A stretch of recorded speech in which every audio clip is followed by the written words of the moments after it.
Hello, আসসালামু আলাইকুম everyone. আশা করি সবাই ভালো আছেন। তো আজকে নিয়ে এসেছি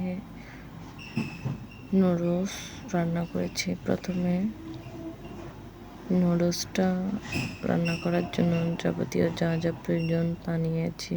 আর এতে আমি কিছু মুরগির মাংস, গাজর আর আলু কুচি করে দিয়েছি।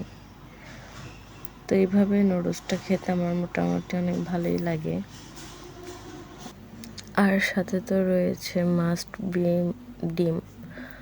ডিম না হলে তো মনে হয় নুডলসের টেস্টটাই হয় না। ডিম থাকলে নুডলসটার পরিপূর্ণতা আরও বৃদ্ধি পায়। তো খাওয়া দাওয়া শেষ করে পরে দুপুরের খাওয়ার জন্য তৈরি করে নিয়েছি আমি শুটকির তরকারি। আর অনেকদিন মাছ মাংস এগুলো খেয়ে বোর লাগছিল, তাই একটু আজকে শুটকি করবো ভেবেছিলাম।